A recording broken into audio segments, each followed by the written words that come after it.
All right, we are going to cover a lot of ground with lunges. I'm going to talk about 3 essential ideas today. One is the positioning, one are the sorts of muscle contractions, and the third is the speed at which we do the lunges. I'll explain in a second. Okay. First of all, lunge positioning. Think about lunge. As we do squats, the depth of the squat is knee and hip on the same plane. We're doing the same thing with the lunge, just one leg at a time. It's essentially, think of it as a unilateral squat. So in the depth of the lunge, it should look like a squat from a side view on one side only. The back leg, the knee should be slightly behind the hip, shoulders back with perfect posture, and that's essentially the basics of the lunge, obvious enough. The final component, the essential component, is coordinating the arms so it looks like we're working on running mechanics at all times. Eat your wallet, one hand at approximately jaw, the other hand at approximately hip. There are the arms for the run in the lunge. You can return, okay?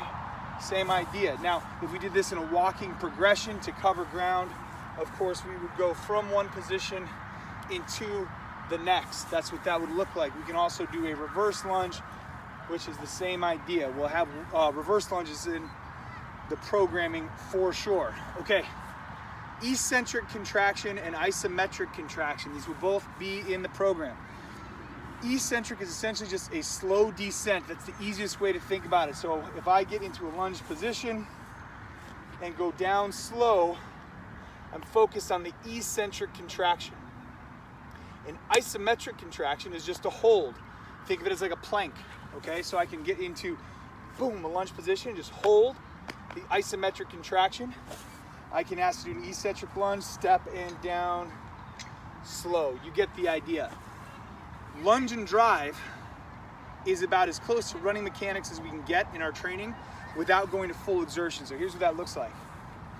From a lunge position, as I go into the next one, remember all the mechanics of the body set. I'm going to lunge, and as I go to take my next step, boom, drive into the air, hold for just a second.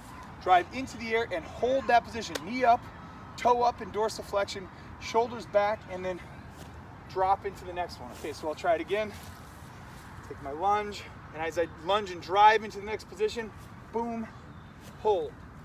Just like that, cover ground, lunge and drive.